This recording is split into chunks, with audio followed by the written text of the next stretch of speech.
안녕하세요, 여러분. 유슬기 강사입니다. 자, 여러분들과 저는 이제부터 전산회계 2급에 대해서 수업을 배워보도록 할 텐데요. 자, 이 회계 2급에 대한 자격시험 어떤 건지 일단 알아보고 가셔야 되겠죠? 자, 회계 2급은요, 여러분들 한국세무사회 자격시험에서 출제하고 있는 내용이고요. 이거 국가공인시험입니다.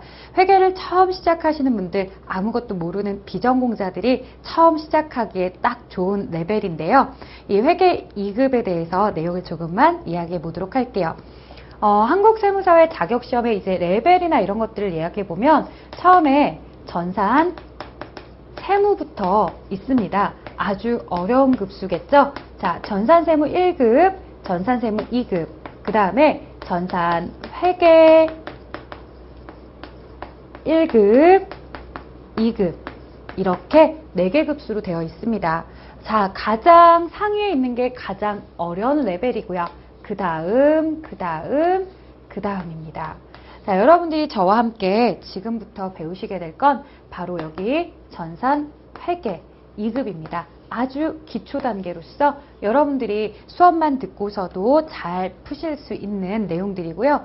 회계에 대해서 처음에 기초를 잡아가는 파트라고 보시면 됩니다. 이 회계 2급과 관련돼서는 다른 세무 2급, 회계 1급과 달리요. 개인 기업에 대해서 이야기하고 있습니다.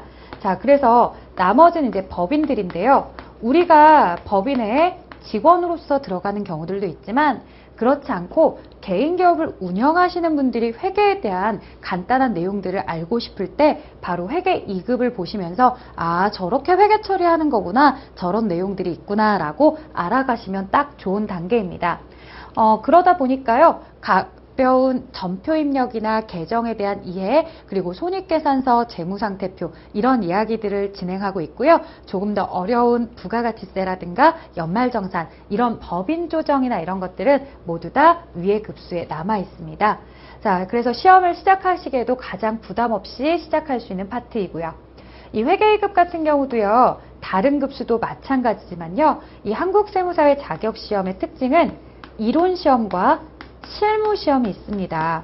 자, 이론시험과 실무시험이요, 모두 다 함께 시행이 됩니다. 우리 이론 붙었다고 뒤에 실무 보고 이러는 거 아니고요. 이론과 실무를 모두 다 한꺼번에 보십니다.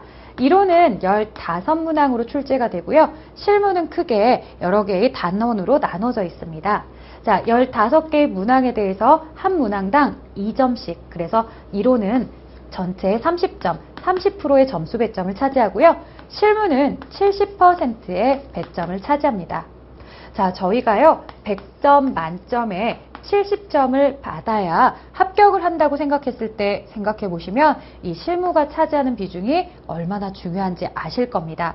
자, 그럼에도 불구하고 여러분들이 수업을 들으실 내용들은요, 이론이나 실무나 비슷비슷한 비중입니다. 아니, 이론도 그렇고 실무도 그렇고 왜 양이 비슷합니까? 라고 물어보실 수 있는데요. 바로 이런 부분 때문에 그렇습니다. 이론이 베이스가 깔려야지 그 이론을 바탕으로 실기 프로그램을 진행하는 거기 때문에 실무 따로 이론 따로가 아니라 이론의 베이스를 먼저 가지고서 그리고 실무를 익히러 가셔야 됩니다. 자, 물론 거꾸로 공부하신다는 분들도 있어요. 나는 실무 수업을 먼저 하고 이론을 나중에 해야지 라고 하시는 분들도 있는데요. 아무래도 그렇게 하다 보면 내용을 이해하는데 한계가 조금 생기게 됩니다. 그래서 반드시 이론을 먼저 수강을 하시거나 이론 수강을 시작하시고 나서 며칠 뒤에 실무를 보시면 훨씬 더 도움이 되실 거라고 봅니다.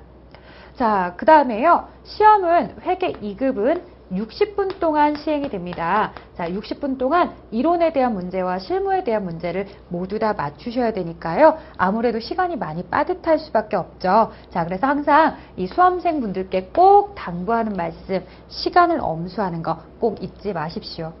자, 그 다음에 회계 2급을 준비하고 나면 어떤 거랍니까? 라고 하는데 당연히 바로 위의 급수 회계 1급 하세요. 자, 세무 2급 하면 안 됩니까? 라고 하는데요. 아무래도 제가 이제 오프라인상에서 학생분들을 만나다 보니까 회계 2급을 취득하고 나서 한참 뒤에 세무 2급 따러 왔어요 라고 하시는데 물론 내용을 따라가실 수는 있는데 아무래도 처음에 붙기까지 너무 많은 노력들을 하셔야 돼서요. 시간이 조금 여유가 되신다고 한다면 급수별로 이렇게 차근차근 레벨을 높여서 오시면 좋을 것 같습니다. 자, 회계 2급에 대해서 이제 취득을 하고 나면 회계 1급 이렇게 보려고 할 텐데 선생님 저는 시간이 없어서 그런데 회계 1급과 회계 2급을 동시에 시험을 볼 수 있나요? 라고 물어보시는데요. 가능합니다. 자, 이 1급 급수들은요. 같은 날 오후 3시에 시작하고요. 그 다음에 2급 급수들은 특징이 같은 날 몇 시에 시작하냐면 2급은 12시 30분에 시작을 합니다. 따라서 60분 동안 시험을 보면 1시 30분이 되기 때문에요. 3시에 우리가 회계 1급을 보러 가실 수도 있는 거죠. 그래서 이렇게 짝을 이루시기도 하고요. 세무 2급과 회계 1급 아니면 세무 1급과 2급 이렇게 짝을 이뤄서 보시기도 합니다. 자, 여러분들이요. 준비하실 때 그때 스케줄에 따라서 결정을 하셔야 되겠죠. 자, 그럼 회계는 몇 번의 시험이 있나요? 라고 하는데요. 여러분들 올해 2016년도가 되고 나서요. 이 한국세무사회 자격시험이 굉장히 시험을 자주 출제하게 되었습니다. 원래 1년에 4번 시행을 했었는데요. 이제 6번으로 늘어났습니다. 자, 6번으로 늘어나면 몇 월에 보느냐? 자, 2월 달에 한번 보고요. 그 다음에 4월, 짝수달에 보신다고 보시면 됩니다. 6월, 8월, 그 다음에 10월, 마지막 12월에 이렇게 응시를 하실 수가 있습니다. 여러분들이 이 강좌를 보시는 시점이 어디일지 모르겠지만 이 시험 이 중에 꼭 한 번은 보셔서 반드시 취득하셨으면 좋겠습니다. 자, 강의만 잘 따라오신다고 하면 그리고 본인이 시간을 내셔서 대략 시간을 얼마나 내야 되나요? 이렇게 물어보시는데요. 그날 배우셨던 내용 잘 숙지하고 복습하시면 되고요. 그 다음에 뒤에는 모의고사 12회 분량이 있습니다. 자, 다른 책들과 달리요. 저의 책은 유난히 기출문제를 많이 실어놨습니다. 물론 이제 모의고사도 있지만 기출을 먼저 많이 풀어보셨으면 좋겠습니다. 그래서 이 기출문제 12회 분량에 대해서 여러분들이 풀어보셨다라고 한다면 충분히 합격할 수 있는 난이도니까요. 어렵게 생각하지 마시고 천천히 따라오신다고 한다면 아마도 이 시험 안에서 합격은 이루어질 거라고 생각합니다. 자, 그러면요. 저희가 시험을 준비하는 데 있어서 뭐가 필요하겠느냐? 사실은 여러분들 필요한 건 별로 없어요. 그냥 본인의 의지가 제일 필요한 것 같아요. 내가 꼬박꼬박 온라인 강의를 듣고서 앞으로 시험을 잘 준비하겠다라는 의지만 있으면 여기에 있는 회차 중에 분명히 여러분들 어렵지 않게 시험 붙을 수 있을 것 같습니다. 항상 책을 사놓고 나면요. 여러분들 아무래도 앞부분의 책만 보고 뒷부분으로 갈수록 점점 새 책인데요. 이 책 여러분들 크게 나눠서 보시면요. 크게 앞에 이론 파트 있습니다. 대략 한 100페이지 정도까지밖에 안 되고요. 이 100페이지 정도의 이론을 잘 수강하시면 뒤에 있는 내용은 사실 금방 따라갑니다.